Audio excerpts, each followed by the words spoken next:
Happy New Year, wrestling fans. You're watching Wrestling Republic's daily broadcast, your one-stop shop for professional wrestling, insight, news, and reviews on a daily basis.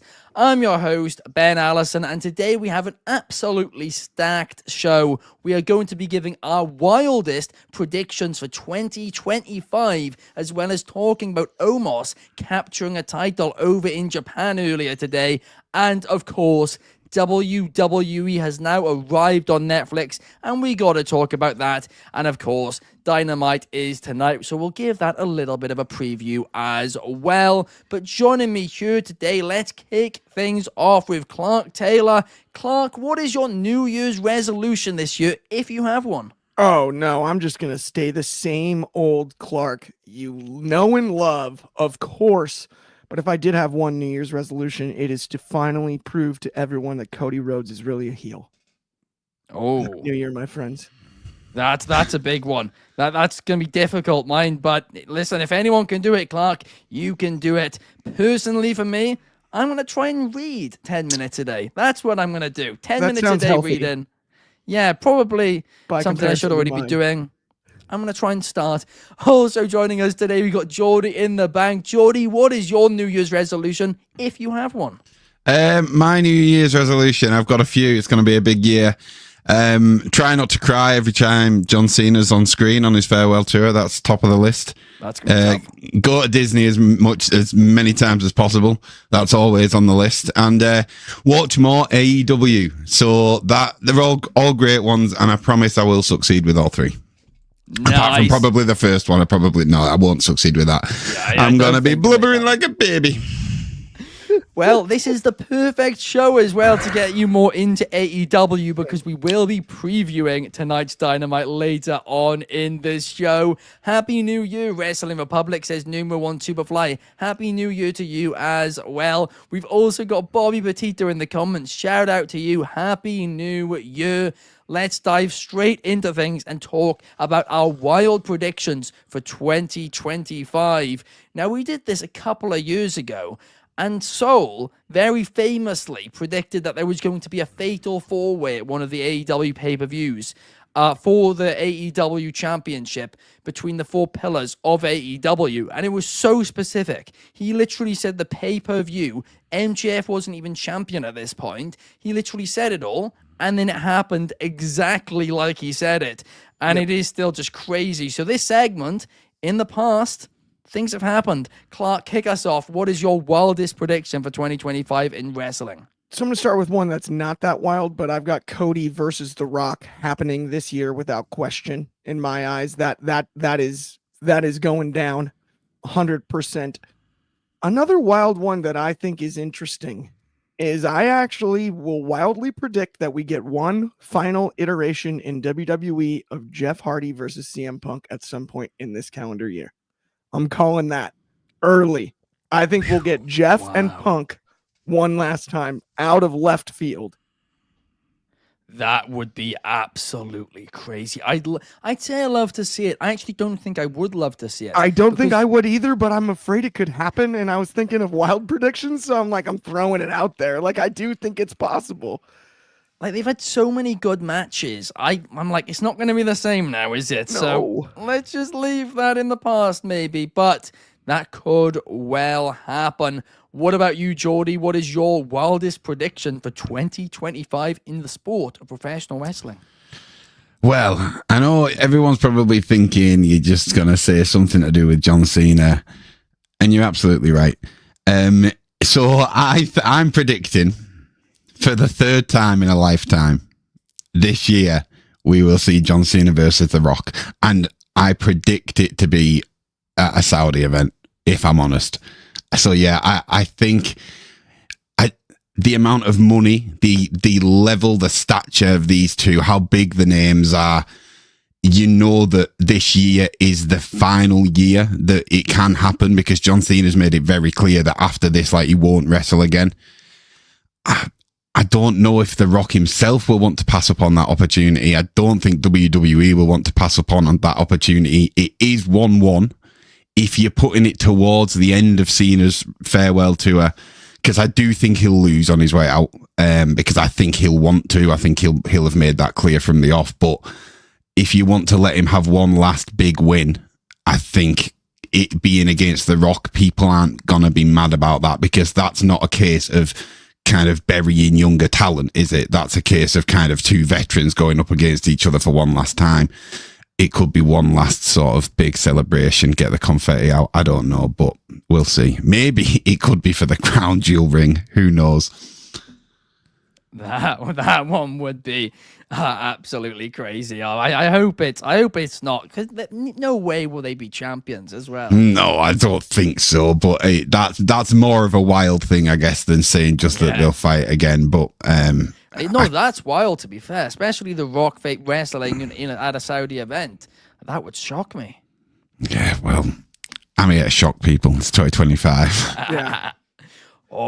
Again, that's another one. I don't want to see it again, because there are certain matches where, they can hold a special place in your heart, but sometimes when things actually happen, even though you might, subconsciously want it to happen, as soon as it happens, you realize, hang on a second, the reason I wanted it to happen isn't because these guys are at that ability now. It's purely because of nostalgia. And I mean, talking about Saudi Arabia events, we saw it, DX versus the Brothers of Destruction. Yeah. I mean, please, no. We got Deontay in the chat saying, Happy New Year.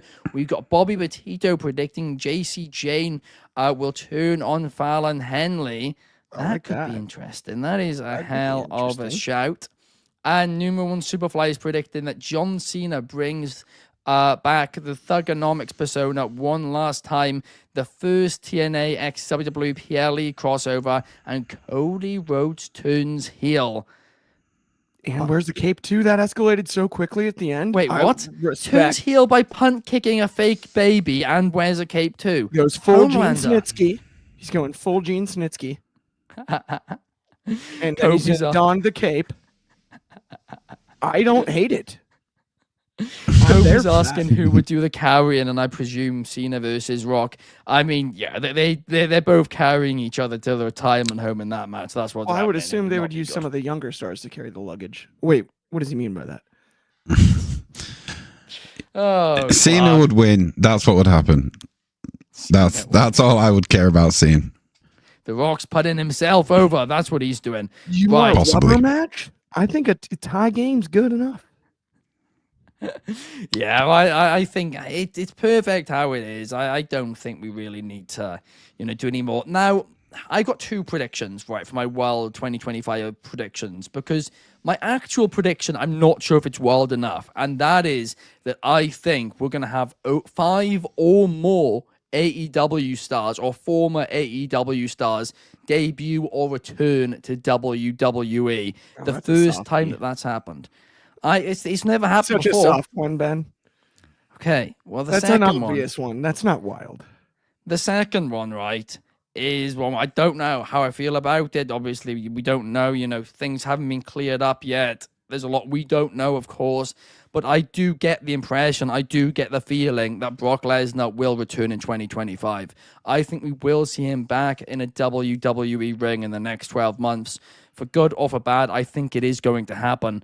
Maybe as soon as WrestleMania, but if not at a Saudi event, to Jordy's point earlier, they love the big stars there. I could see it happen. I mean, could you see it, Clark? Mui and Terrasante, Ben, there for sure. Absolutely. That one is interesting. And I think it's possible, to your point, with the way things are going right now, you just never know when he's going to show up or for why, for lack of a better way to put it. Right. You got Paul Heyman involved in multiple storylines for the first time in, 4 years. Essentially, it's a new year. He's involved with the CM Punk stuff. He's involved with the Bloodline stuff. Why not muddy the waters even further? Maybe get Brock involved in either or. You never know. No. I think it's a possibility. I would say I think that's but I also think it's a good out of left field. Like it's an actually wild prediction. It's, I have a counterpoint. The right balance. Okay, go for it, Jordy. It's just a counterpoint. If I was in WWE offices right now, my question would be why. I'll tell you why. Like, why in the year when it's going to Netflix, it's already huge. We've got a lot of big stars. For the first time in a lot of years, we don't need him. It's seen as farewell tour. That's going to take up a lot of time. If I was particularly in HR, I would be like, let's just not bother.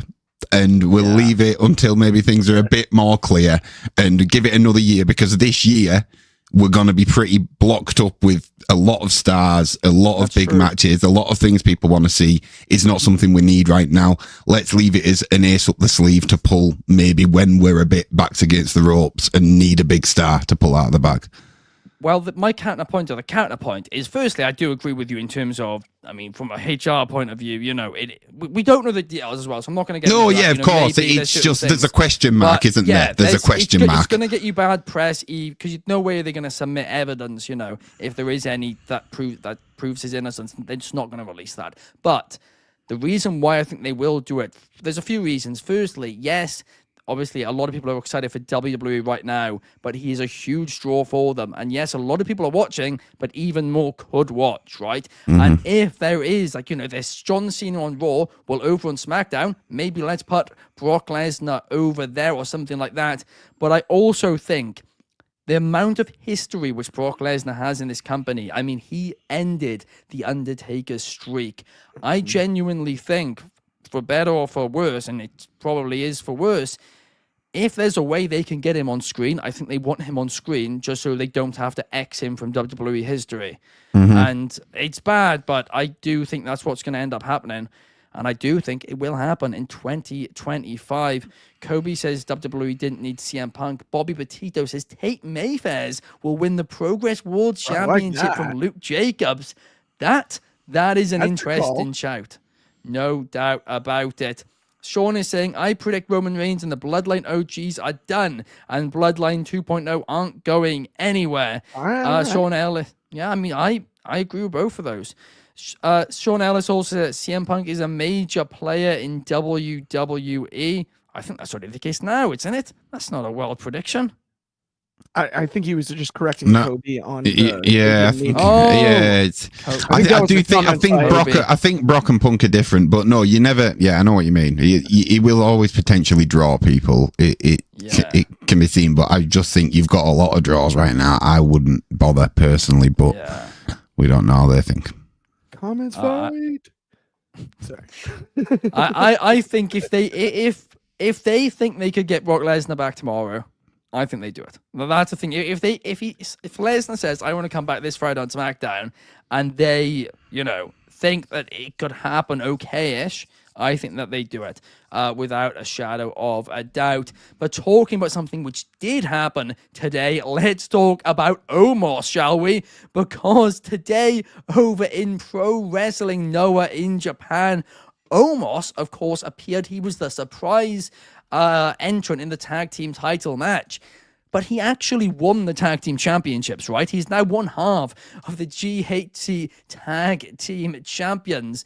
That is just absolutely wild to say. We haven't seen Omos in WWE for, I think, over a year now, or around a year. I think the Andre the Giant Battle Royale before WrestleMania was the last time we saw him, so that's what, 8-9 months ago now.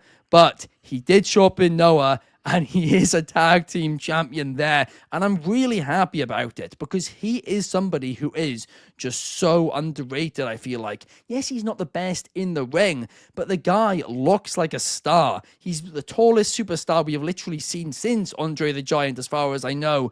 I mean, the guy's a giant. He's got a great look. He has an aura about him as well. I really don't understand how WWE haven't done more with him this year. It really has surprised me. Maybe he's just been improving his wrestling skills. Fair enough if that's the case, because he is still young as well. I think he's only like 27 or 28 now. He is like surprisingly very young, Omos. But he is now in Noah. He has now won a tag team championship there. Also on the show, Shinsuke Nakamura competed as well. But there's two ways of looking at this as well. The other way is, of course, this is just crazy to even think about. The fact that WWE are sending over stars like Shinsuke Nakamura, who defended the United States Championship, and of course, Omos, who's now one half of the tag team champions over there. This would have been unimaginable I mean, just last year, but especially the year before that too. It's absolutely crazy. And it's just, I'm really happy about it. I'm really happy there's more collaboration. And some of these companies in Japan, we know they've had a tough few years financially. Noah, they've spoken about it, quite openly. They've had to partner up with New Japan and All Japan at times to really help each other out. But I think this is very, very good by WWE. But more importantly, I think this is just really, really good for Omos. Clark, I want to get your thoughts on this one. I was so fired up when I saw this.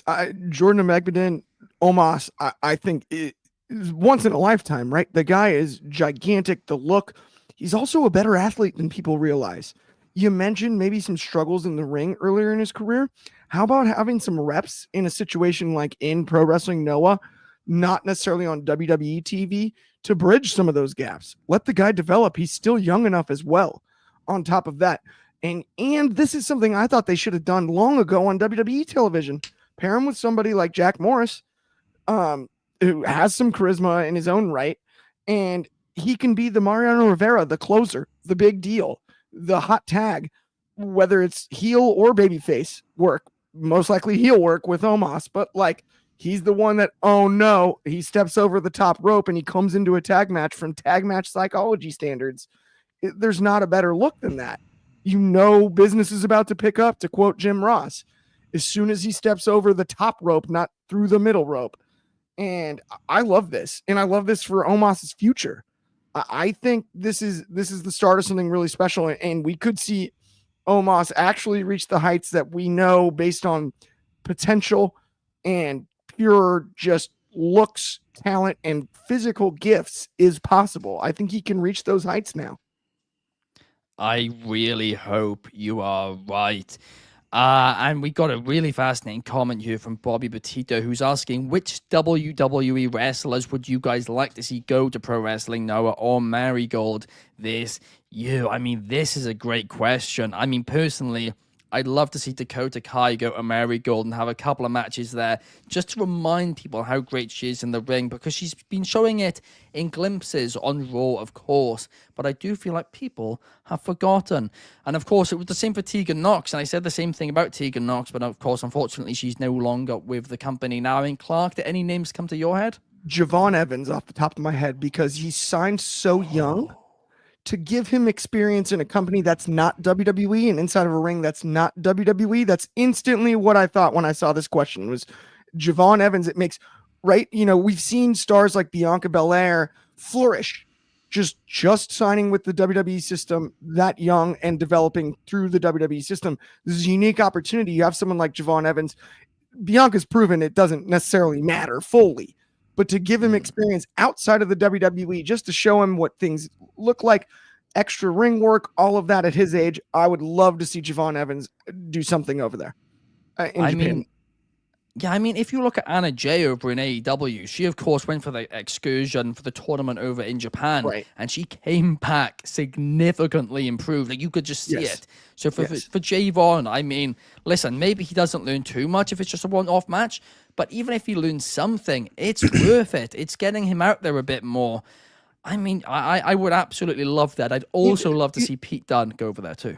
Pete Dunne would be outstanding. Yeah. That's the other thing to me about Javon. The key with him is, he gets signed so young because he's so sublime at such an early age. He's missed out on the experience of sort of working your way where you might do a Japan tour, you might go to Mexico, you might go other places, but he was already so good. It's straight to WWE at, as still a teenager, basically.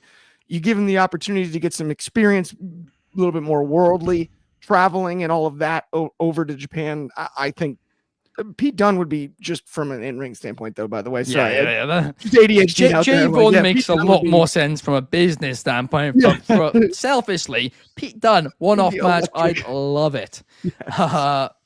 But Charlie Dempsey, that's another nice shout from Bobby. I mean, I think he competed in All Japan last year as part of a collaboration as well. So it's fascinating to see in these collaborations now. Like I said, it's just fantastic. The industry is in a place where this can happen. It makes me really, really happy. Sean Ellis says Omos will be back in WWE once he gets more in-ring experience. Well, of course he will. He's still signed to WWE. This is just an one-off. Kobe Singh, I think if Noah did their junior heavyweight tournament, having Javon in it, that actually, I love Kobe. Fantastic shout. Yeah, that is a great call. Yeah, and I think that I believe that's round robin, so it'd work like, the Continental Classic in America, of course.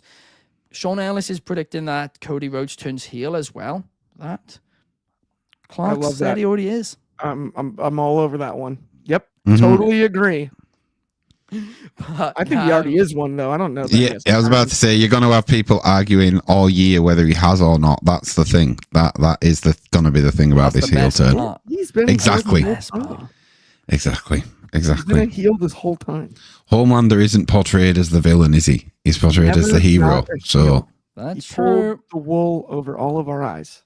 Again, if that happens, I'll be delighted. If that's the story they really have done. Perfect. But now let's move on.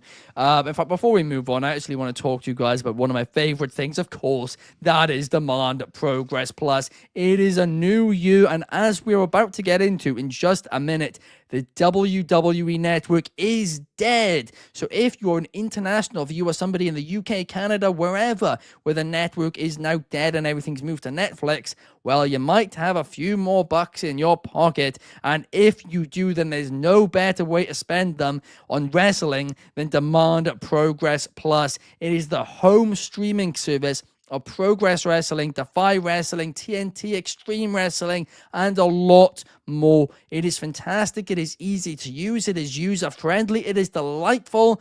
I mean, I honestly cannot say, enough good things about Progress. Just check it out. See if you like it. And as a bit of an incentive, if you use code WatchProgress1, you can get 50% off your first month on the platform as well. Honestly, guys, it is brilliant. Just like we say every day now, since we've been doing this as well, a lot more people in our live chat are talking about Progress. That is how excited they are getting about it, and that is how great of a promotion Progress has been. Support independent wrestling, and of course, use code WatchProgress1 to get 50% off your first month. Now, let's move on, and let's talk about this Netflix stuff a little bit more, shall we? Because worldwide, Raw is now on Netflix, right? That is in almost every country, bar a couple of exceptions. Raw is now going to be on Netflix from next Monday, January 6th. And therefore, as of today, the Raw Vault and all Raw content has moved to Netflix.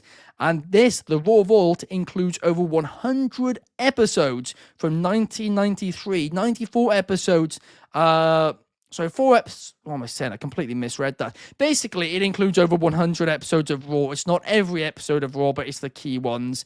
But what they have done, and this is what really does excite me, is they've done a new 1 hour special where it's going to have...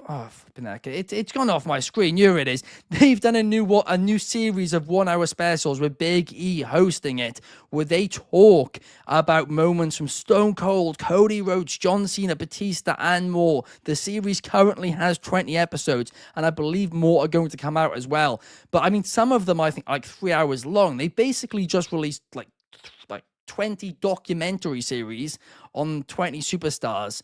And not many people are talking about that, but honestly, guys, I haven't checked it out yet, but it seems really exciting, and Big E hosting it as well. That does get me really excited, so make sure to check that out. They're doing the top 10 WWE Raw moments as well. They've done Legends profiles. They've done Road to WrestleMania, talking about the highlights on the Raw to WrestleMania over the last few years and stuff like that. Basically, it's a bunch of content to promote Raw, but it is really cool to see it on there, and especially those documentaries, they really do excite me.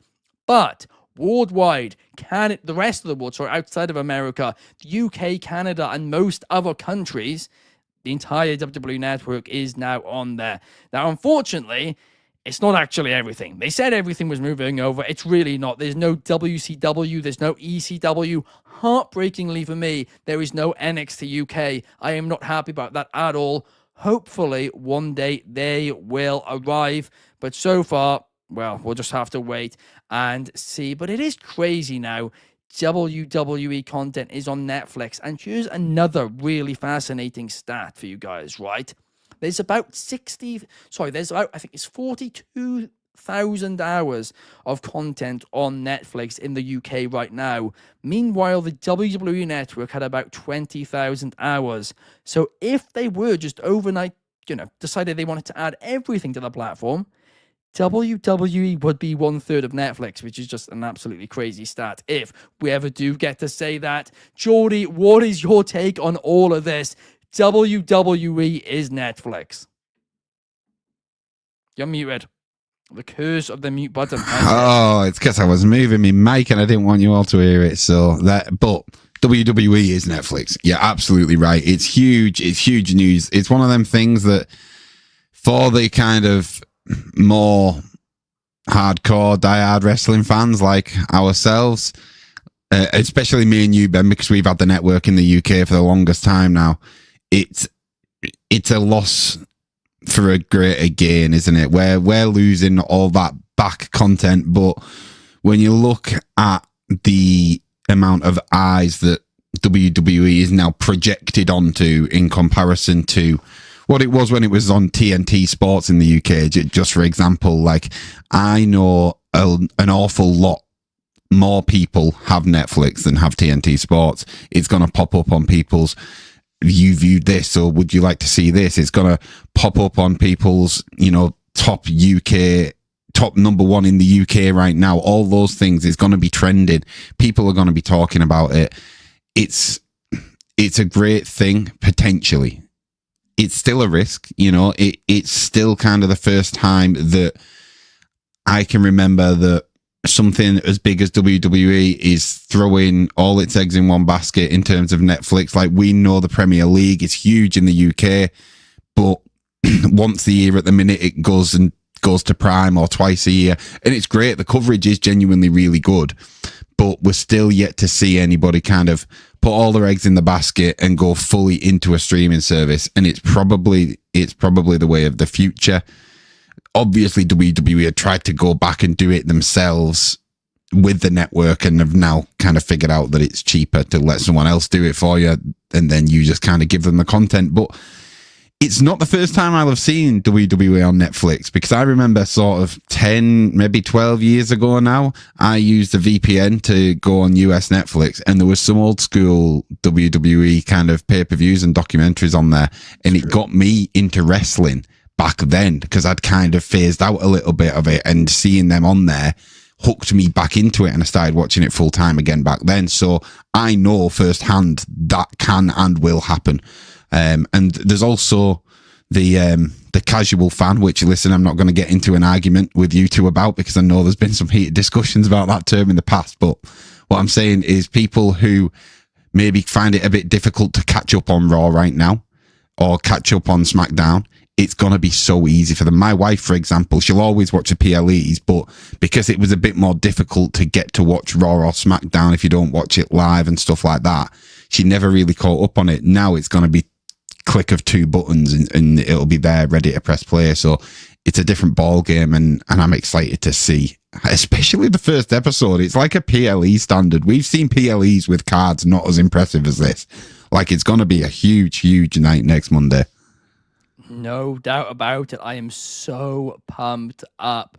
Also, to clarify, oh, go ahead. Not to cut you off, but sincerely, I do want to shout out your memory for remembering the casual fans argument that me and Ben had. Like, that blew me away. I was like, whoa. I was in the argument and I'd forgotten about it until the moment you brought it up.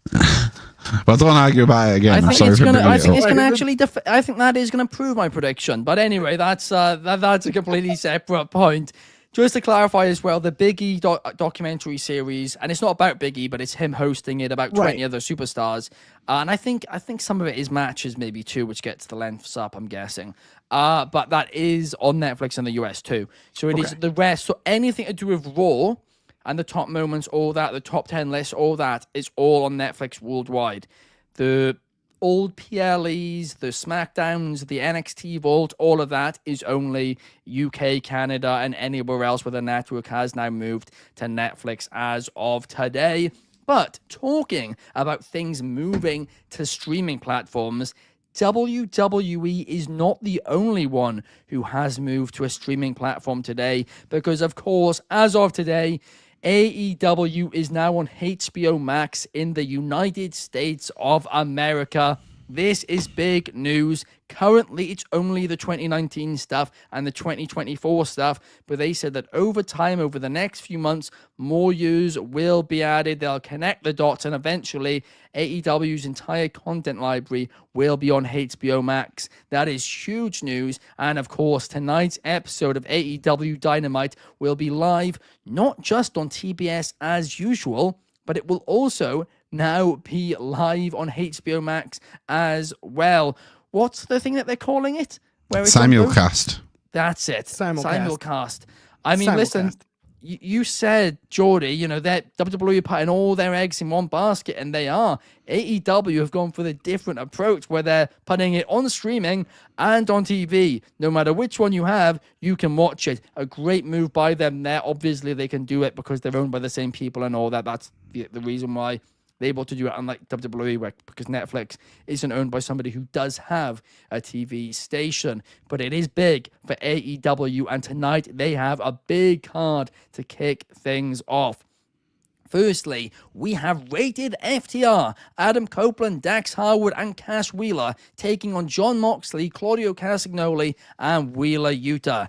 We then have Jamie Hayter in action against Julia Hart. She has no idea why Julia Hart's taken offense to her since returning. Maybe tonight she will get some answers. We've also got Hangman Page versus Orange Cassidy coming out of the pay-per-view. Well, these two certainly aren't on the same page. It is going to be interesting. Plus, we have the Hurt Syndicate, Bobby Lashley and Shelton Benjamin in action to take on the Acclaimed. Hopefully this is a bit of a squash match because I'm just bored of the Acclaimed now. And then also we do have an announcement from Jeff Jarrett about his career. A lot of question marks. Could this be the final year of Jeff Jarrett's career? We are going to have to wait to find out. But I'm excited. That is for sure. Jordy, I'm going to send this one to you first. What are you most excited about on tonight's Dynamite? You know, it's a tough one because, as I said, obviously it's a New Year's resolution of mine to watch more AEW, and I started that technically in 2024 by watching World's End, and what a delight! What a great show it was. So it was a great kind of ease in for me, and not everybody knows, but I'm a huge Edge guy. So for the fact that kind of the first AEW PLE that I'd really sat down and watched on this New Year's resolution of mine, the fact that he popped up at the end, I heard what is my favorite theme song, what is my favorite entrance song in wrestling of all time. So I'm excited to see Adam Copeland in action. But I am also very excited to see Orange Cassidy and Hangman Page, because these are kind of two pillars and linchpins of AEW that I've seen wrestle. Don't get me wrong, it's not like I've never watched AEW, but I'm excited to see these two throw down together. So yeah, very excited for tonight's episode, man. Absolutely. It is going to be a blast. Like you said, the pay-per-view this past weekend, it was an absolute banger. I said it before, their bread and butter is pay-per-views. That is when AEW is at its best. We saw that once again this weekend, but now can they carry that momentum on? Can they continue that momentum into AEW Dynamite? It's what sometimes in the last year or so, they've struggled to do. Hopefully tonight they can. Clark, what are you looking forward to the most on the card? So I got a few things here because honestly, I love AEW and I hate coming out of the gates here in 2025 with something negative, but I have a bone to pick with HBO. They ruined boxing for me long ago when they got rid of HBO boxing and they made it more difficult to watch for everybody. And then it killed Showtime boxing, and then that had to go to streaming. So I will be watching it on TBS like it's always been, not on the simulcast on HBO Max until they bring back HBO boxing, because I'm still bitter about it. It bothers me to this day. But from there, what I'm looking forward to, very similarly to Jordy, Edge, Adam Copeland, right up there with my favorite theme song in pro wrestling, if not my favorite. If you haven't seen Chaos's WrestleMania 39 vlog and of him actually singing the lyrics and then me just yelling them like an idiot, it's a pretty excellent part of the vlog from that weekend. Maybe go check that one out. Cheap plug, but I can't wait to see Rated FTR and how that works. We know about their friendship. When he was still Edge, he was mentioning them on WWE television. We know that they're friends, right? They're the ones that went to his house and all of that.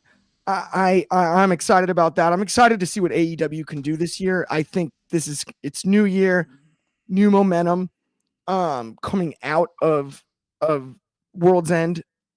I think we're going to see a lot more positivity with the AEW product. They're due for an upswing. It's like a baseball player that's been in a little bit of a slump. They're due. Eventually, they're going to break through. And I think they'll break back through, regain some momentum throughout the year. And I'm excited to see what happens tonight on Dynamite to kick off the year.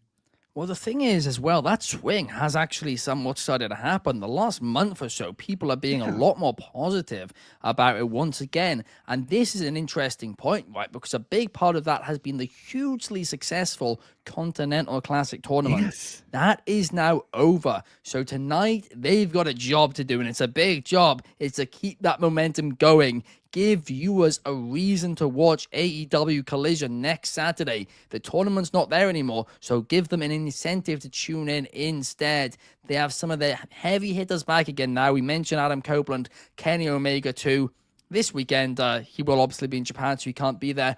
But because some of their top stars are back now, you can put some of the top stars on Collision and some of them on Dynamite and have them, not a brand split, but on this show, most weeks you'll see Kenny Omega, blah, blah, blah. On this show, you'll see MJF, Adam Copeland, whatever, right? They can now separate them a little bit more and really give people a reason to watch Collision. They also don't have Rampage to even consider now. That is done. It's 2 shows, and that I do think could be a game changer for them too, right? They can just take a step back and focus a little bit more. I'm excited. It should be a great year for AEW. I think so. I really do. And it's interesting too, because we've talked about like the amount of titles in AEW a lot over 2024. And it's kind of fascinating to me that they're not showing the world title. It's in a briefcase. Like we don't see it. The Continental Classic made that title, for lack of a better way to put it, coming out of this, feel as important as anything for the first time in its history. That's not something I had on my bingo card headed into 2024, let alone this year. There's a lot to capitalize on when it comes to that.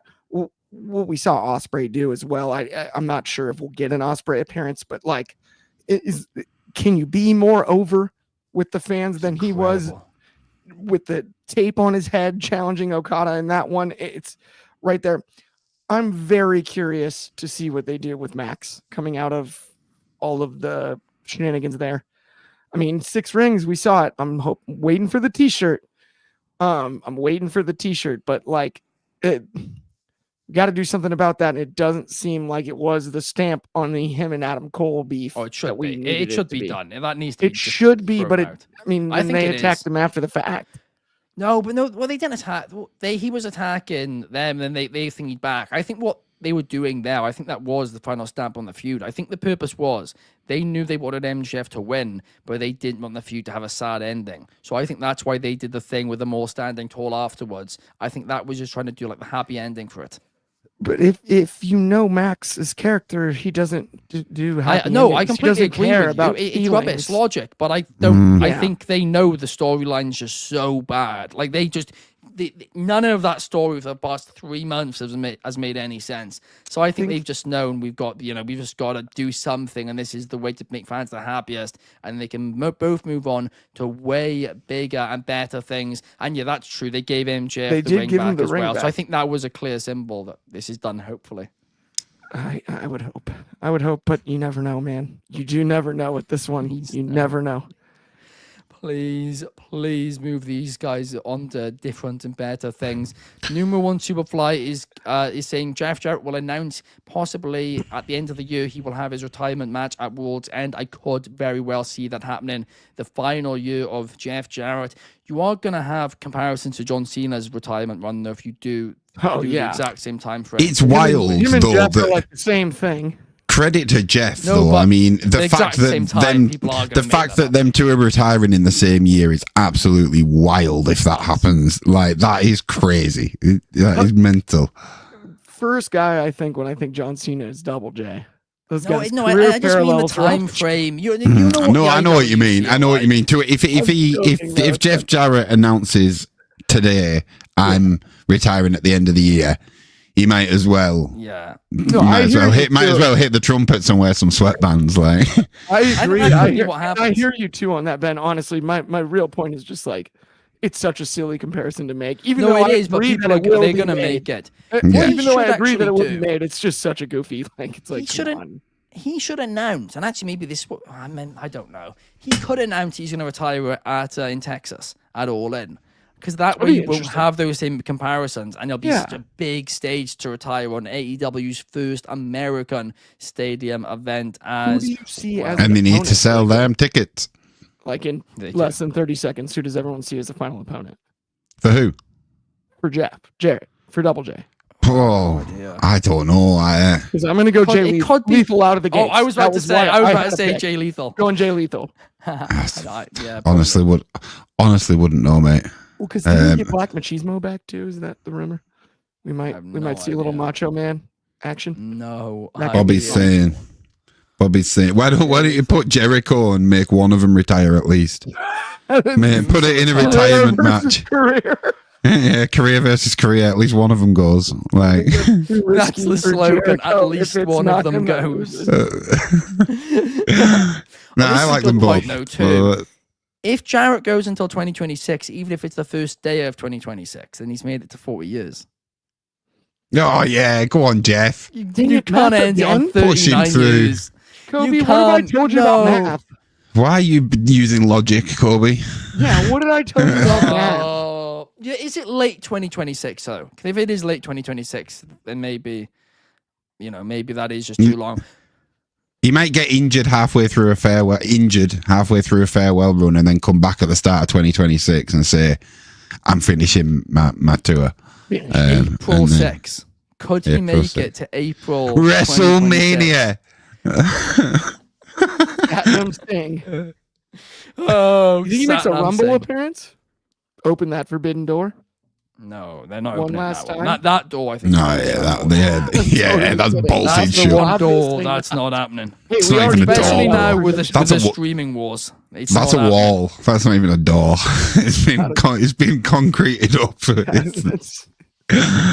Oh gosh, thank you guys so much for watching. Thank you to Jordy in the Bank and Clark for joining me here today. We will be back same time, same place tomorrow to talk a little bit of AEW Dynamite. Thank you guys so much for watching. We'll see you then. Peace.